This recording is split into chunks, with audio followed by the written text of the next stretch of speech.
Something a little different. Black Star. Alright, so I think, like I said, I think a lot of the problems stem from the fact that he's an artist, and he wants you to promote him like you promote other artists. And I understood, well, I don't understand that. I think that's unfair for somebody who always preaching, don't be biased and this, that, and other. Like, Linwood and Only were, he brought Linwood and Only in for me to do the interviews, I guess, to make me comfortable, because he knew they was like in my top 5, my top 2, for real, for real.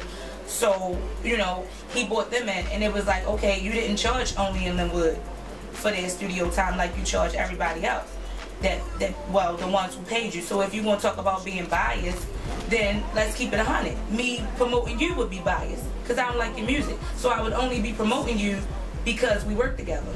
That's biased and unfair to everybody else who's working their asses off and who's promoting their self first and then get promoted by me. You know, and I don't know, and I'm sure that a lot of people probably have this thought that I have. It seems like you guys were a couple.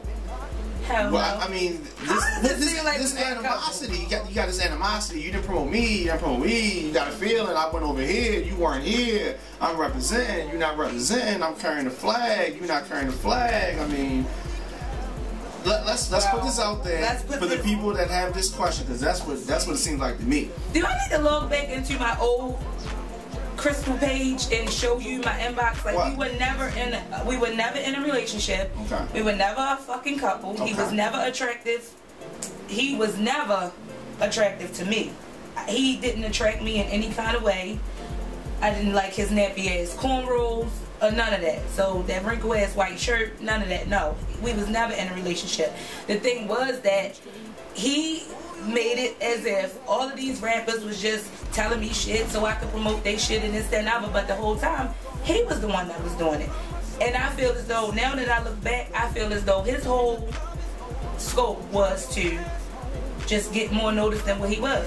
He was trying to bring the city closer to him, and just thought that I was just going to be the motherfucker who was going to just run with everything he said. No, I'm challenging this, because when I came to you, I bought all the rappers. You understand what I'm saying? So therefore, like, most people just think that I'm just a fan. Like, no, like, these niggas, like, I really got spaces in my heart for these rappers. And I'm not about to sit up here and let you get over on them. I don't give a fuck if we supposed to be partners or not. You want to charge them $30? I want to know what the $30 is for. What is it going to? What are the royalties that they're going to get from paying you $30, coming to record at your studio when they could have well recorded the shit at their own studio, emailed the shit to us, we could have been had the CD out and it would have been done. No, you want to take on this boss ass role with no money, not even your own damn space no more in street legal. Because when I first met him, I took my resume to him and everything, and he had an office. Next thing you know, I go down there to do my first interview, he's not in the office no more. Like, that's not boss shit. Bosses don't get evicted. So don't keep coming to me talking about you've been doing this for this long when a lot of motherfuckers don't even know you, and then you just think that I'm just gonna jump on the bandwagon and go with everything you say. No, I'm not a dummy. What the fuck are you gonna give my rappers for giving you their $30, coming down here and recording to be on this? We gonna sell this mixtape. You talk about putting a DVD with it. Okay, what are they gonna get out of it?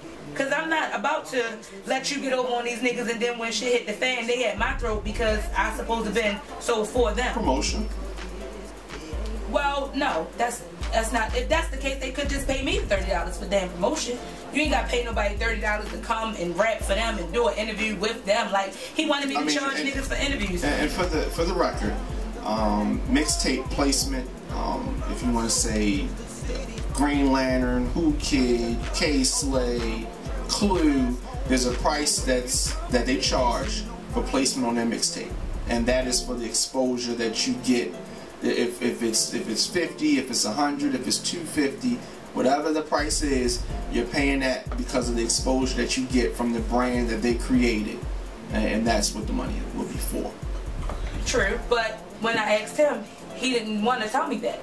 He wanted to make it as, I don't know what the fuck he thought he was doing, but when I asked him, he straight asked me, who told you to ask me that? Okay. And I'm like, what the fuck you mean? Like, you insulting my intelligence? I don't like that, because don't ask me no who fucking told me to ask you that. I'm asking you that because that's what I want to know for my artists. So when they say, oh, well, what's going to go on? How we going to do this? How we going to do that? I want to let them know, like, granted, yeah, everybody knows this shit was going to be promoted like crazy because I had something to do with it. So that was a given.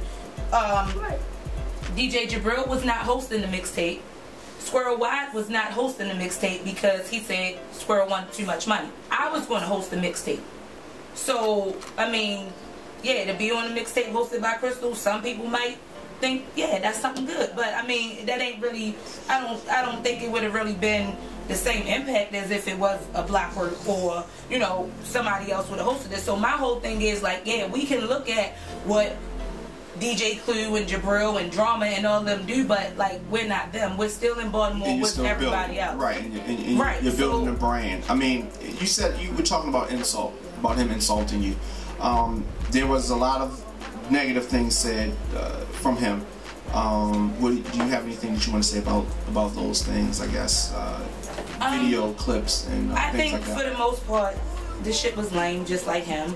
But I will say that I'm not going to take away the fact that, yes, he did come up with the name. He did have the studio. He did have the camera, even though he wasn't always behind. Trying to get me wrong, while K-Swift's on the 1 and 2's playing my latest song.